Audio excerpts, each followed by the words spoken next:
Hey YouTube, I'm on chapter 2, page 67, Secret Societies and the New World Order.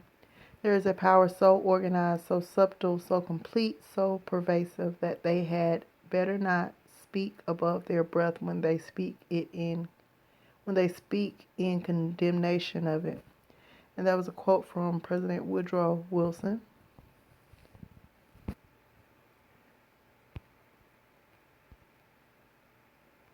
Page 68. History is replete with whisperers of secret societies, accounts of elders or priests who guarded the forbidden knowledge of ancient peoples, prominent men meeting in secret who directed the course of civilization are recorded in the writings of all people. The oldest is the Brotherhood of the Snake, also called the Brotherhood of the Dragon, and it still exists under many different names. The Brotherhood of the Snake is devoted to guarding the secrets of the ages and to the recognition of Lucifer as the one and only true God. If you do not believe in God, Lucifer, or Satan, you must understand that there are great masses of people who do. I do not believe in racism, but millions do, and their beliefs and actions based upon those beliefs will affect me. It is clear that religion has always played a significant role in the course of these organizations. Communication with a higher source, often divine, is a familiar claim in all but a few.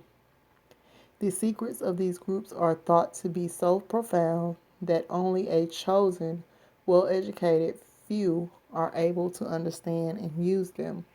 These men use their special knowledge for the benefit of all mankind. At least that is what they claim. How are we to know, since their knowledge and actions have been secret? Fortunately, some of it has become public knowledge. I found it intriguing that in most, if not all, primitive tribal societies, all of the adults are members. They are usually separated into male and female groups. The male usually dominates the culture. Surprisingly, this exactly resembles many civilized secret societies. This can only mean that the society is working not against established authority, but for it. In fact, it could be said to actually be the established authority. This would tend to remove the validity of any argument that all secret associations are dedicated to the destruction of properly constituted authority. This can only apply, of course, where the secret society makes up the majority or entirety of any people which it affects. Only a few, only a very few fall into this category. Secret societies, in fact, mirror many facets of ordinary life. There is always an exclusivity of membership with the resultant importance attached to being or becoming a member. This is found in all human endeavors, even those which are not secret, such as football teams or country clubs. This exclusivity of membership is actually one of the secret society's most powerful weapons. There is the use of signs, passwords, and other tools. These have always performed valuable functions in a man's organizations everywhere. The stated reason, almost always different from the real reason for the society's existence, is important. It can be anything, but is usually fraternal and is found in all pressure groups wherever people congregate. Page 69. The comradeship is especially important. Sharing hardships or secrets has always been a special thrill to man. No one who has ever undergone the rigors of a boot camp is ever likely to forget the special feeling of belonging and comradeship that was shared between the victims of the drill sergeant or company commander. It is an emotion born of initiation. The most potent tool of any secret society is the ritual and myth surrounding initiation. These special binding ceremonies have very deep meaning for the participants. Initiation performs several functions which make up the heart and soul of any true secret society. Like boot camp, the initiation into the armed forces, important aspects of human thought that are universally compelling are merged to train and maintain the efforts of a group of people to operate in a certain direction. Initiation bonds the members together in mysticism. Neophytes gain knowledge of a secret, giving them special status. The ancient meaning of neophyte is planted anew or reborn. A higher initiation is in reality a promotion inspiring loyalty and the desire to move up to the next rung. The goals of the society are reinforced, causing the initiated to act towards those goals in everyday life. That brings about a change in the political and social action of the member. The change is always in the best interest of the goals of the leaders of the secret society. The leaders are called adepts. This can be best be illustrated by the soldier trained to follow orders without thinking. The result is often the wounding or death of the soldier for the realization of the commander's goal, which may or may not be good for the overall community. Initiation is a means of rewarding ambitious men who can be trusted. You will notice that the higher the degree of initiation, the fewer the members who possess the degree. This is not because the other members are not ambitious, but because a process of very careful selection is being conducted. A point is reached where no effort is good enough without a pull up by the higher members. Most members never proceed beyond this point and never learn the real secret purpose of the group. The frozen member from that point only serves as a part of the political power base, as indeed he has always done. You may have guessed by now that initiation is a way to determine who can and cannot be trusted. A method of deciding exactly who is to become an adept may be decided during initiation by asking the candidate to spit upon the Christian cross. If the candidate refuses, the members congratulate him and tell him, "You have made the right choice, as a true adept would never do such a terrible thing." The newly initiated might find it dishonoring, however, that he or she never advances any higher. If instead the candidate spits, page 70, upon the cross, he or she has demonstrated a knowledge of one of the mysteries and soon will find him herself a candidate for the next higher level. The mystery is that religion is but a tool to control the masses. Knowledge or wisdom is their only God, through which man himself will become God. The snake and the dragon are both symbols of wisdom. Lucifer is personification of the symbol. It was Lucifer who tempted Eve to entice Adam to eat the tree of knowledge and thus free man from the bonds of ignorance. The worship, a lot different from study of knowledge, science, or technology, is Satanism in its purest form, and its god is Lucifer.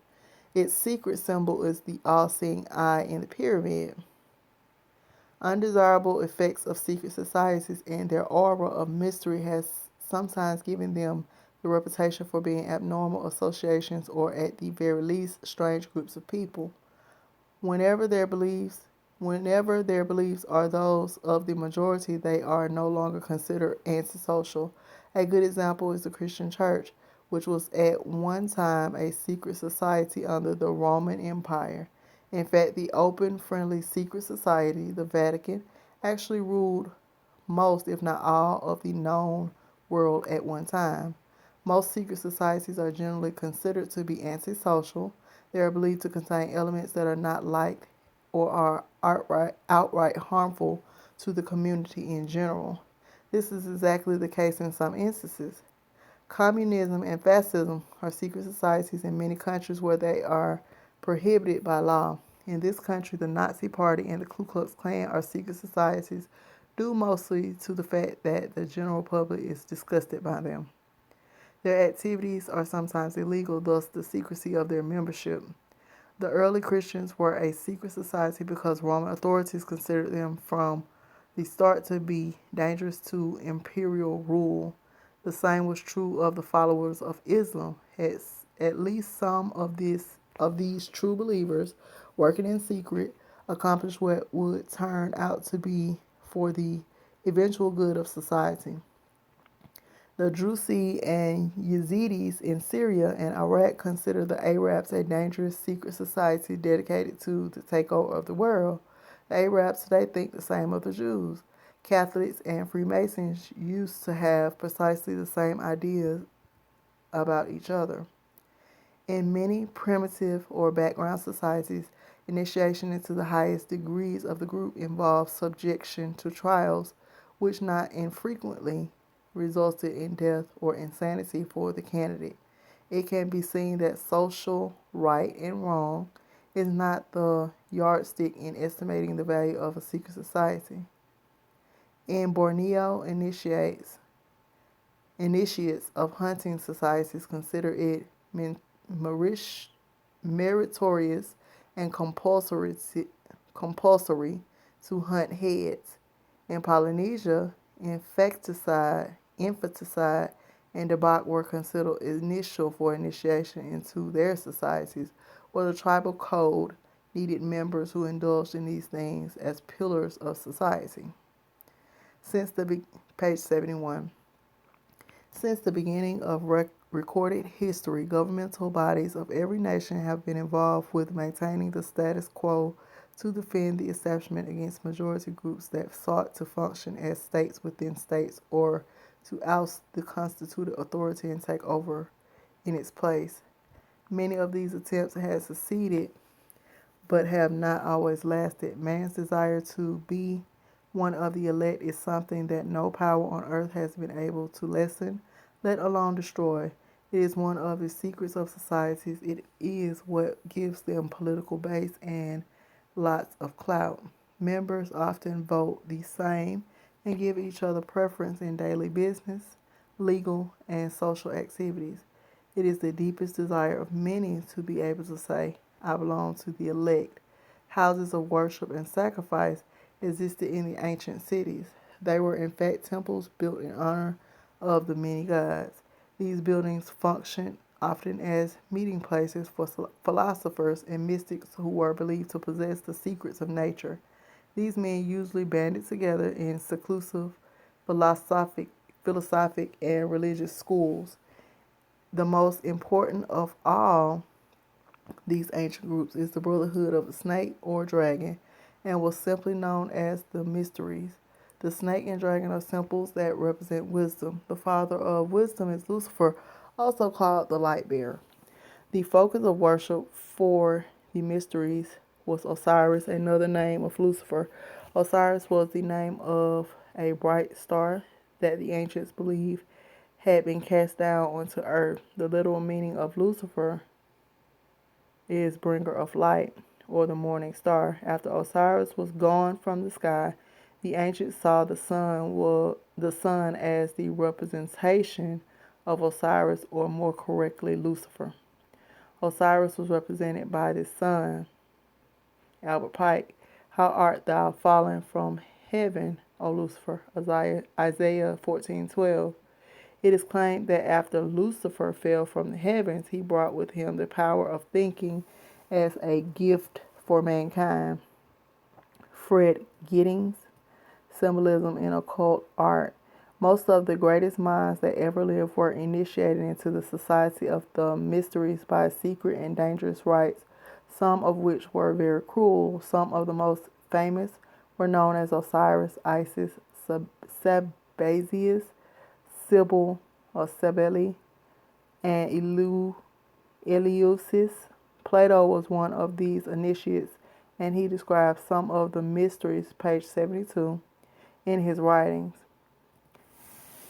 Plato's initiation encompassed 3 days of entombment in the Great Pyramid, during which time he died symbolically. He was reborn and was given secrets that he was to preserve. Plato's writings are full of information on the mysteries. Manly P. Hall stated in his book, The Secret Teachings of All Ages, that the illumined of an antiquity entered its pyramid of Giza portals as men. They came forth as gods. The ancient Egyptian word for pyramid was kuti, which meant glorious light. Mr. Hall says also the pyramids, the great Egyptian temples of initiation. According to many, the Great Pyramids were built to commemorate and observe a supernova explosion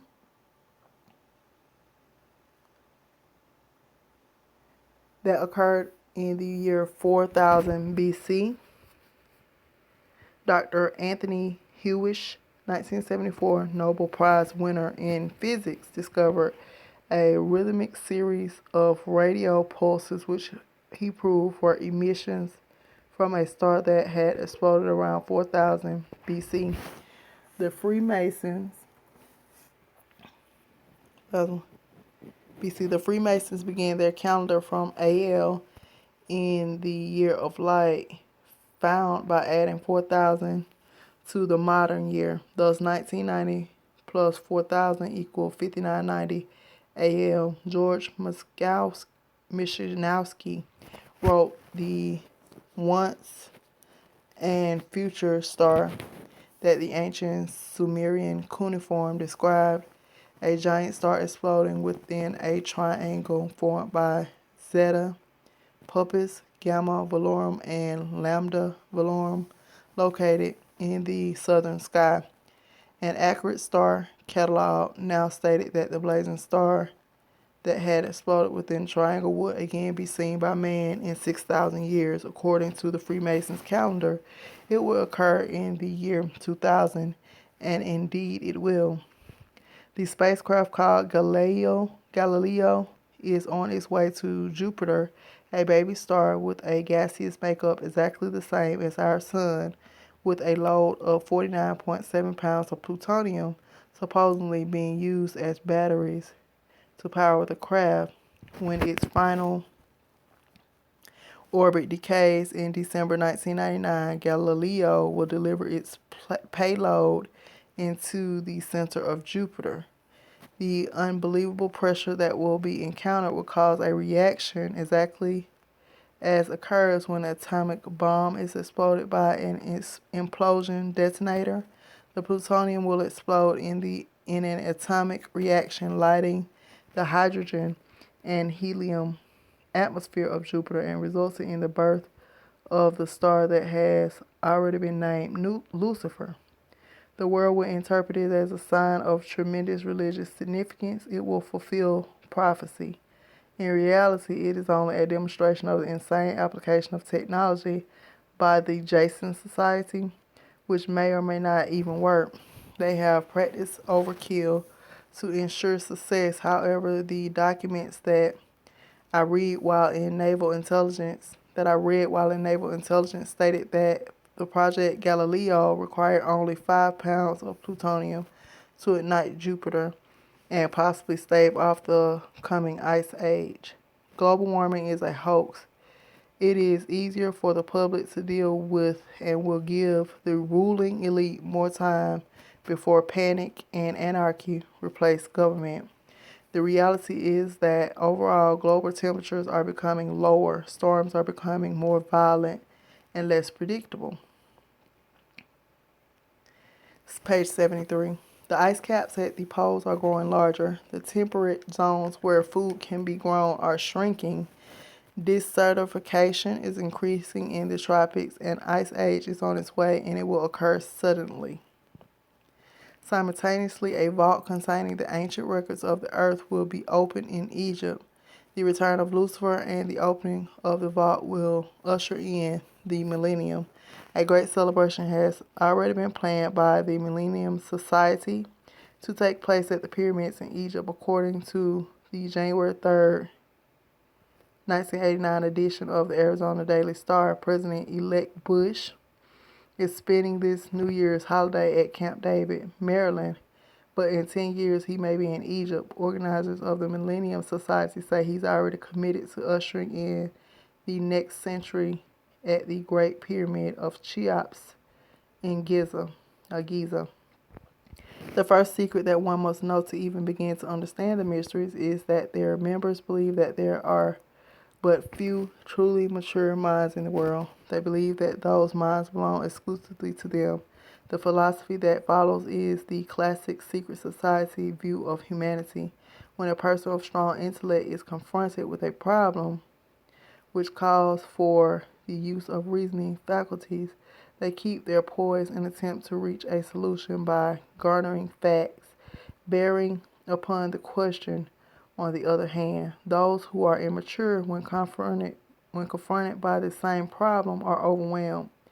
While the former may be said to be qualified to solve the mystery of their own destiny, the latter must be led like a bunch of animals and taught in the simplest language. Like sheep, they are totally dependent upon the shepherd. The able intellect is taught the mysteries and the esoteric spiritual truths. The masses are taught the literal esoteric interpretations.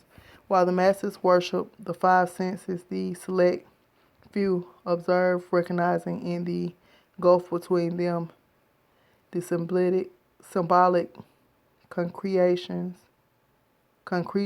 of great abstract truth. The initiated elect communicate directly to the gods, aliens in brackets, who communicate back to them. The masses sacrifice their lambs on an altar facing a stone idol that can neither hear or speak. The elect are given knowledge of the mysteries and are illuminated, and are thus known as the Illuminati or the illuminated ones, the guardians or the guardians of the secrets of the ages. Three early secret societies that can be directly connected to a modern descendant are the cults of Roshaniya, Mithras, and their counterpart, the Builders. They have many things in common with the Freemasons of today, as well as with many other branches of the Illuminati. For instance, common to the Brotherhood are the symbolic rebirth into a new life without going through the portal of death during initiation, reference to the lion and the grip of the lion's paw in the Master Mason's degree, page 74. The 3 degrees, which is the same as the ancient Mason rites before the many other degrees were added, the ladder of 7 rungs, men only, and the all-seeing eye. Of special interest is the powerful society in Afghanistan in ancient times called the Roshaniya, Illuminated Ones. There are actually references to this mystical cult going back through history to the House of Wisdom at Cairo. The major tenets of this cult were the abolition of private property, the elimination of religion, the elimination of nation states, the belief that illumination emanated from the Supreme Being who desired a class of perfect men and women to carry out the organization and direction of the world, belief in a plan to reshape the social system of the world by first taking control of individual countries one by one, and the belief that after reaching the 4th degree, one could communicate directly with the unknown supervisors who had imparted knowledge to initiates throughout the ages. Wise men will again recognize the Brotherhood. Y'all, I'm pausing because I'm looking for my charger. I don't want to die. I don't want my charger. I don't want my phone to die in the middle of a chapter. So give me a minute. Hope everyone is doing well. This book is getting good, huh? Okay. So I'm plugging in.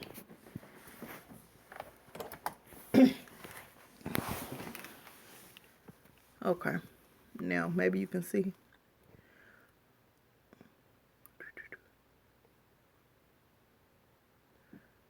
With the unknown, okay. Belief that after reaching the 4th degree, one could communicate directly with the unknown supervisors who had imparted knowledge to initiates throughout the ages. Wise men will again recognize the brotherhood. Can you hear the echo of the Nazi Party, the Communist Party, the extreme right, and the extreme left? The important fact to remember is that the leaders of both the right and the left are a small hardcore of men who have been and still are illuminists or members of the Brotherhood. They may have been or may be members of the Christian or Jewish religions, but that is only to further their own ends. They are and always have been Luciferian and internationalists. Yes. They give allegiance to no particular nation, although they have used on occasion nationalism to further their causes.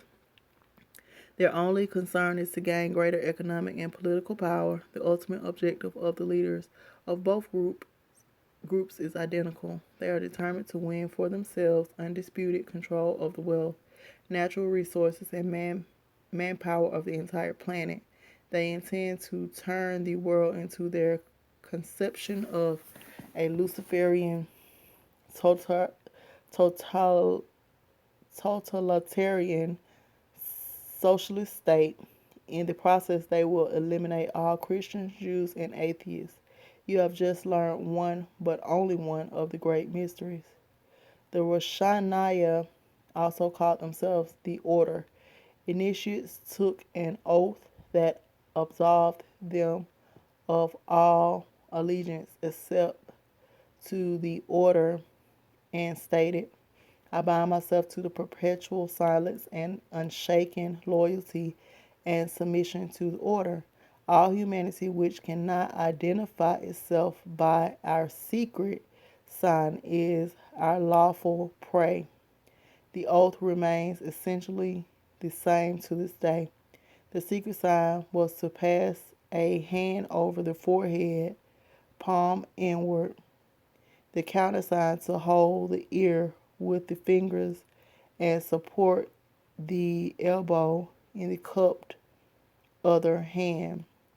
Does that sound familiar? The order is the order of the quest. The cult preached that there was no heaven, no hell, only a spirit state completely different from life as we know it. The spirit could continue to be powerful on earth through a member of the order, but only if the spirit had been itself a member of the order before its death.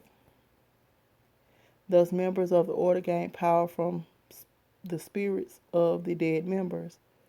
The Roshaniah took in travelers as initiates and then sent them on their way to found new chapters of the order. It is believed by some that the assassins were a branch of the Roshaniah. Branches of the Roshaniah or the Illumined Ones or the Illuminati exist and still exist everywhere. One of the rules was not to use the same name and never mention the Illuminati. That rule is still in effect today. I believe that it is the breaking of this rule that resulted in Adam Wassef's downfall. One of the greatest secrets of the ages is the true story of the Holy Grail, the robe of Jesus, the remains of the cross of crucifixion, and whether Jesus actually died or if he survived and produced a child. Many myths surround the Knights Templar concerning these relics, and most myths throughout history always have at least some basis in facts. If my sources are correct, the Knights Templar survive today as a branch of the Illuminati and guard the relics, which are hidden in a location known only to them. We know that the Templars are Illuminati because the Freemasons absorbed and protected those that escaped persecution of the church in France, just as the Freemasons will absorb and protect Weishaupt's Illuminati centuries later. The Knights Templar exists today as a higher degree of Freemasonry within the Templar Order. In fact, the Knights Templar is a branch of the Order of the Quest. The Del Mole Society is a branch of the Freemasons that consecrates the memory of the persecution of the Knights Templar, and in particular, their leader, Jacques de Molay. I know because I was a member of the de Molay Society as a young adult. I love the mystery and ritual. I became separated from the society when my family moved to a location out of reach of any lodge. I believe to this day that my association with the De Molay Society may have been the reason for my selection for naval security and intelligence. According to members of the intelligence community, when the New World Order is solidified, the relics will be taken out, will be united with the spirit of destiny, and will, according to legend, give the world's ruler absolute power. This may confirm beliefs passed down through the ages that describe the significance of these relics when united in the hands of one man. It may also explain Hitler's desperate search for their hiding place during World War II. Again, I must remind you that it makes not one iota of difference what you believe. If they believe, you will be affected. The Knights Templar were founded sometime during the 11th century in Jerusalem by Pierre de Sion for the express purpose of guarding the remaining relics of Jesus and to provide military protection for the religious travelers during their pilgrimage to the holy city. And this is page 76. I just finished page 75. I am going to stop here, page 76. Peace and power to you, YouTube family. And I'm out of here.